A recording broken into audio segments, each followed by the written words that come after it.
Hello, home bosses. This is the fourth video in our series all about how Amazon decides which books get seen. If you watched the first three videos, you'll already know that video number 1 was all about how Amazon works as a search engine. Video 2 covered book titles. Video 3 was about how to write a good book description. And the last video was about filling in the 7 keyword slots.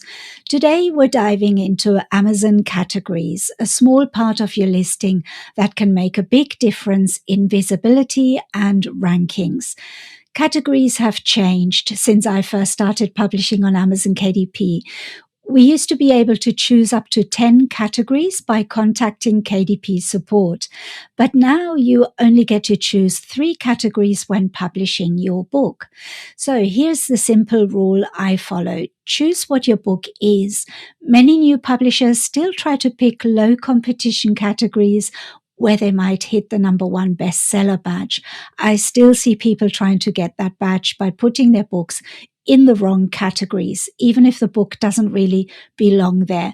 And Amazon is getting strict about where you place your books in regards to categories. People used to put their books in categories just to get the bestseller badge, and it meant that books about dog training used to show up in totally unrelated categories like kite flying.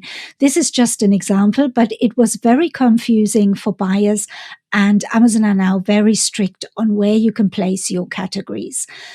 A book about dog training should be under dog training or dog care and health, but not under unrelated categories. And here's what works better. Step 1, go on Amazon and search for books similar to yours. Step 2, look at their bestseller rank and categories. And step 3, click into the full category path. This shows you the browser categories, not the BISAC codes. And step 4, make a list of the exact paths where your book fits in naturally. And step 5 is choose the best 3 inside KDP when you upload your book. Don't copy others because I still see books in the wrong categories, but choose the ones that make sense for your book. And here's a quick note about low content books. If you're creating notebooks, for example, with different covers and you don't know what category to put them in, choose the non-classifiable category. You could choose a category based on the theme or design. So a notebook with a dog on the cover could still go into a dog-related category. But in my opinion, this isn't good practice. People will search for dog training manuals on dogs only to find there are notebooks in the mix. So I don't think this is a great long-term plan because it's unlikely that those people will buy your book. I would put it in non-classifiable also because people don't tend to search categories for notebooks. So choose a relevant backend keyword for your book to help with visibility. I've put some of my notebooks in non-classifiable and they still sell. And that is, I think, because people don't really search for notebooks under categories. So I think it's absolutely fine. Now let's talk strategy. Here's how I usually break it down. I choose one main niche category, for example, children's activity books. Then I choose one style or audience category, for example, humorous, teen or self-help, and then one topical or seasonal category, for example, holidays, mindfulness, or animals. That gives you a nice mix of visibility across different types of searches without being too broad or too narrow. And what about subcategories? Yes, they matter too. Amazon's algorithm uses the full browser path to understand your book's placement. So if you pick books, children's books, activities, crafts and games, activity books, that is better than just stopping at children's books. Those deeper paths are what you want. And if your category is too broad, try narrowing it down into the most accurate sub-niche available. And one last tip, don't panic if you can't find the perfect match.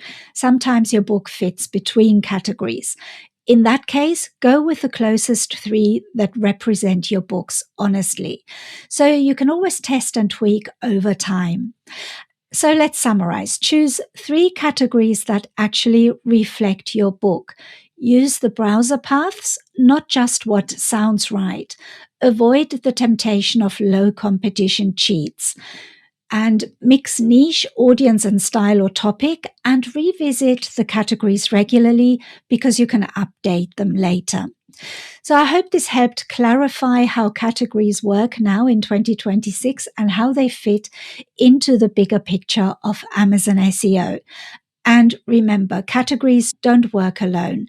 They work with your title, your subtitle, keywords, descriptions, and cover to tell Amazon who your book is for. So don't panic about categories. I see so many people struggling to find the right category. Just pick the one that is closest to your book. And if you really don't know, if it's like a notebook or something that is really hard to categorize, just put them in non-classifiable. But try and choose a category that is really relevant for your book. And please don't place it into a different category just because you're trying to get the #1 bestseller badge. That is definitely something that you shouldn't do.